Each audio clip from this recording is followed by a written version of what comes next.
the value chain. We've spoken on our early qualifier about a couple of specific things, compelling reason to act and what's the business case. And the fact of the matter is that within IT, everything is potentially related to a business case. Yeah, however difficult it is to analyze, however unstructured the information is that you have, IT changes working habits. Yeah, any new IT solution changes the way that you work. If you move from an Android 2.0 to an Android 4.0, it changes the way that you do some things. Actually, not for the better, according to some people, but it changes stuff. Yeah, it takes 1 second more or 1 second less per particular task that you're running. And if you add those seconds up across the year, then you come up with a number. If you multiply that number by a certain amount of people, you get another number. That number can be measured and given a value. And this is called business case, value statement, value proposition, the return on investment analysis at the end of it, and overall it's called the chain of value. Yeah? So imagine that you're in the first stage of your process with one of your business sponsors, and they say to you, I've got a particular business situation, and you say to them, well, that's interesting because we've got a solution that may be very, very good for that. And they say, why? And you say to them, well, look at this. Based on what we know from a different environment, or based on my experience, or based on, simply for the fact that the technology has moved on, I believe that you could save or make a lot of money by doing something like this. Yeah? I believe that you could save your travel costs up to the extent of, 10,000 euros per quarter based on the ability to use the technology that we have at the moment for free. Yeah? Has anybody ever said that to a business customer before? I think you could save some money. Yeah? Okay? And this is what we call a value statement. So the next time you say those words, and everybody here has said those words before, or sometimes you say the words, how much are you spending? Yeah? This is a value statement. When you say those words, your eyes open in disbelief and you go, what? How much did you pay them? Yeah? This is a value statement. Yeah? Obviously, you're going to need to follow up and say, you're crazy. We could have done that much cheaper. Yeah? This is a value statement. And what you're doing is you're expressing potential value, which has no background and no substantial proof behind it at the moment, but you're creating curiosity in the mind of your internal customer. They will obviously say, how? Show me. Tell me. How? Where? When? Give me the information. It sounds interesting. So in a proactive way, we use a value statement as a way of creating curiosity and opening the door. We use a value statement specifically in stage 2 in order to create a plan linked to the customer's business plan.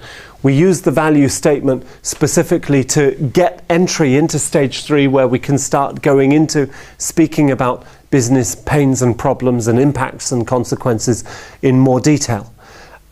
We use a value statement to take our projects away from an IT perspective and to put them very firmly into a business perspective. Yeah? These things have the usage of the value statement behind them. What I find always very interesting is that the very simple question of value is very often underestimated because people say, how much are you spending? Without really the knowledge of what they've just said. Yeah? What they've just said is a piece of a process. It's the first piece in the chain, and the chain is the chain of value. The second piece in the chain is what we call the value proposition. This is where you will go back and you will say, do you remember last week I said I was surprised at how much you were spending on the following services? And I said, I think it's possible that we can do this a lot cheaper. Well, Now I've got some data. Now I've got a story to tell. Now I've got the following. We believe based on the following business case. We believe based on the following example. We've got these guys in Finland that we've just been working with who have done the following thing. We've got an interesting topic from Portugal. Yeah? Check out the stuff that they've been doing in Colombia. We've got this following situation from this part of the business where they were able to reduce their costs here, increase their revenues here, based on the following abilities or the following things. Yeah? It doesn't have to be pure money. You could speak in terms of increasing effectiveness, increasing flexibility, increasing time to market, whatever these intangible things are. At the end of the day, money speaks louder than anything else and is easy to measure. Yeah? However, sometimes you are forced to use other measurables other than money. Yeah? But not when it comes to the final piece of the value chain, because the value chain ends here. And this is a return on investment analysis represented by a simple Excel sheet. I know it's not very modern and sexy to use an Excel sheet, but it's the simplest way to demonstrate Q1, 2, 3, 4 over 2 years, which means a rolling, returning investment process to see when will the money come back.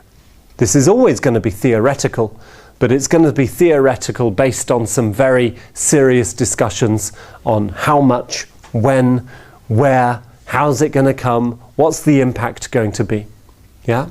So this, the second stage of our value chain, is a business case. The business case may well be positioned in two particular stages. You may go to your customer and say, guys, look at this business case. It's a very simple story done by this department over here. They had a similar situation. This was the technology that they used, and these were the results. Yeah? And your business customer will look at this and say, this sounds interesting. This level of business case is what we call a reference story. Yeah? And we'll describe that tomorrow when we get there. And it's a basic reference story. However, a real reference story, a real business case is based on your customer's situation. Yeah? Which means after having described what this business case and reference story looks like, you're going to be inviting them to do the same thing for their situation. So in the discussions that we've just had regarding return on investment and business case, it's quite possible that you're not going to be looking for this ROI analysis, because this is a hell of a lot of work. It is quite plausible that you will be sitting down with your business partners and saying, let's try and write up a business case for this. This is something that we can do in half an hour, maybe an hour of sit-down work. Yeah? It's a one-page document that says we expect to receive the following results based on the following capabilities, which are enabled by certain pieces of technology. Okay? So as far as clarity goes, value is measurable and is based on a couple of principles. In the process of influencing somebody, we can think of it from a process-oriented perspective. Stage 1, stage 2, stage 3. I believe, the value statement. We believe the business case, and we can prove the return on investment analysis.